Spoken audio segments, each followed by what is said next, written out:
Back to my channel. I try to show my portfolio every week and let you guys see how my portfolio is doing. So last time I showed my portfolio, I had about $7,000 in it. I added more money into it, and this is where my portfolio is now, about 14,000. As you can see right now, all time, if I'm hitting the all time tab, I am up 6% so far on this. That's $584. So far, I've only gotten about $6 in dividends. If we search and we look at the 1 week tab, last week has been good. I made about $883, but it wasn't all like that. This is what my portfolio looked like the week before. It was currently down 4% and I had about $9,000 in it. So I was down $324, and understandable, $324 down 4%, not much. But this is the time where kind of looking at my portfolio, and usually some people will look at their portfolio and say, was it the right choice? I'm down 4%. I just got into the market.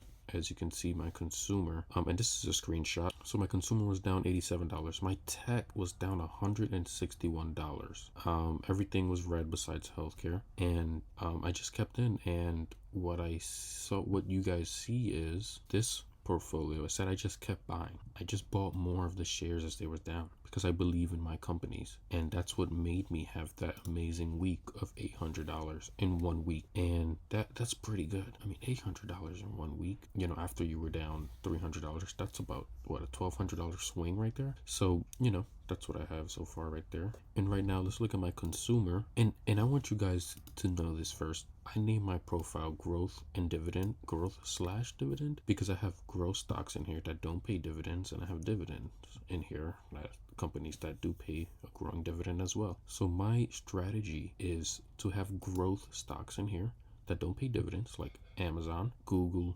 Facebook, Netflix in here. They don't pay dividends, but Amazon has a high growth. And what I'm doing with that is collecting the gains that I will have in the future. So hopefully, can't really expect the market to go up, but my expectation is that Amazon will continue to grow. So as Amazon continues to grow, my value and my gains will go higher, and I will pool those gains that I get from those companies, those stocks, into my dividend paying stocks, like a Costco. So which is why I just named our profile growth / dividend. So going back to my consumer, Amazon, and we know they have a 20-to-1 stock split coming soon. I believe it's in May. That is the deadline. I believe so. Correct me if I'm wrong, but that is the goal. So I about have $2,000 in there, just putting little by little. And Costco, I love Costco. I'm going to continue to invest in Costco. Costco has been basically the only stock that I've had so far with Emerald Finance that hasn't gotten the red so far yet. Amazon was down in the red for a bit, but it had a huge swing recently. 3M, I think 3M is right now, it's at a PE of like 15 or 16, I believe. They pay a good dividend, so that's exactly what I'm gonna keep doing. Same thing, Procter & Gamble, Nike, Disney, Home Depot, they've been pretty decent. Now, if I go into my tech, Apple, of course, no one gets Apple for their low dividend. We get it for growth, and that's the same thing. They do pay a dividend, so I'm happy for that. But I'm doing the same thing with Apple. The growth will move into dividend, other higher dividend stocks. I will always hold on to Apple, great company. Same thing with Google and Microsoft. Those are fantastic companies. Facebook, I believe, is trading at a low PE, and I do believe that it's just undervalued right now. So that's why I'm just buying more of it, same as Netflix. A lot of people say that Netflix is done with growth, and I guess you can say that. In the US, they're international. They just have to come up with new ways to engage consumers. And you've been hearing them cracking down on subscribers, where those who are looking to join other subscribers and watch on their username are going to be charged about $3 or something like that. And a lot of people are in an uproar saying, oh, they're going to lose subscribers now. Well, they're not going to lose the subscribers that are already paying. I mean, and if you're not, if you're just freeloading on your friend's Netflix, you're not even a subscriber to begin with, so you're not even counted as a subscriber. And don't be cheap. $3, come on. I mean, $3 for just watching all the content. I mean, that's better than being a full-time subscriber anyway. So if you're just freeloading, now you're paying $3 for it for all the same thing. I mean, that's still not even a bad deal. I guess if you've been, freeloading for a while, you get used to it. But anyway, I think that's a good thing as an investor side, knowing that Netflix is cracking down on these things, and hopefully they can get more revenue off of those people who are just freeloading. I do believe they need more content as far as gaining for more subscribers because their growth is gonna slow down eventually. So we'll see how that happens. My monthly income, I might just change it to just income, take out the monthly part. I have QILD, I have SCHD, and JEPI. QILD, people are talking about QILD because of tax reasons, whatever the case. I am on the boat where if I'm making money, listen, I'll pay taxes, because if it's normal income that's extra on extra that I'm not even, technically supposed to get, whatever the case may be. It's just an extra income. So if I make $40 and they charge me tax on normal income for that, that's money that I made. In other words, I'm not going to let the taxes stop me from investing in this, because this will grow my dividends, and I will use the dividends from QILD to continue to buy more shares of other companies. So with that being said, I'm still going to hold on to QILD. And if you got into this knowing, you should have expected that it was going to be a different tax bracket compared to other dividends and with other companies. I don't know why people are so surprised by QILD taxes. Something that I knew going into it, because I've done my due diligence before getting to QILD, so I kind of knew, and it's just about you being okay with it. So don't let other people talk you out of it. Just feel like if you're okay with the taxes with QILD, then go for it. A lot of people live off of QILD actually. So my finance done pretty good. JP Morgan, with interest rates going up after the Fed 0.25, I believe, 25 points, something like that.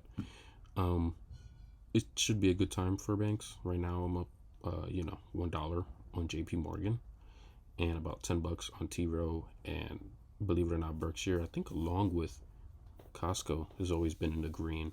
I'm up 9%, $14 on Berkshire. I'm a huge Warren Buffett fan, so my goal is to hopefully have enough to buy Class A. They don't have Class A, which is the one that costs like $500,000 per share. They don't have that on M1, so that's why I got into Berkshire Class B, and hopefully at some point I'm able enough to buy Class A. Obviously, if they don't have it, I'll have to buy it at a different brokerage, but we'll see. That is just a personal goal of mine. Food and drink. I have Starbucks and I have Coca-Cola. Starbucks just got into the green. They were in the red for a while for me, but I bought in, I bought an average share price of 87, and I feel like that's a good price for buying Starbucks, getting in, because I know they were around $98 to $100 a couple months back, so it's a good price to get in. Coca-Cola, very simple dividend stock company. Coca-Cola is going to be here for a while, so that's why I have it in my portfolio, and it's only down 0.4%. So real estate, I just have VG Properties. Now VG is going to take a while to get into the green, I feel like, because it's just a real estate company, and it's very different compared to other companies as far as stocks go. But the PE is 20, so it's not too bad, but their dividend is 4.88. So my healthcare is just Johnson & Johnson and AbbVie, just two basic companies, and they've done pretty well so far. These also as well haven't been in the red at all, so that's pretty good. Right now you can look at this and say, right now all of my pies are in the green. It's not always going to be like this. Well, besides real estate's in the red. Besides real estate, all my pies are in the green. It's definitely not always going to be like this, and I fully understand that. And as the market fluctuates, I know there's going to be times where these things are going to go down. And as I showed you in my other my screenshot, they were all basically red. And at that point, you got to make a decision. I need to buy more shares. And if you know your companies, right? Like I know Amazon, I know Costco, I've done research on all these companies. I know they're going to bounce back. They're all low right now. Let me continue to buy more. If I thought Amazon, or if I thought Apple was at a good price, which I believe was at 170 something before. If I thought Apple was at a good price at 170, or even now 163, why wouldn't I buy shares when it's $150, right? It's just common sense. So this is the same thing I did. I just bought more shares as it was all red, and this is what mainly made it turn and go back up to about 6%. So that's how you make money. You buy when stocks are down, and you continue to buy when stocks are down.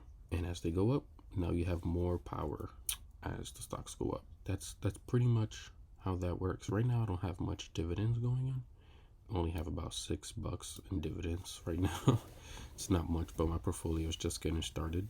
I had a pretty good week, especially after the weeks that's been going on with the stock, with Russia and all these different type of things that's been making the stock market very volatile. And we just ended the week off strong. And I'm not saying next week is going to be the same. Who knows?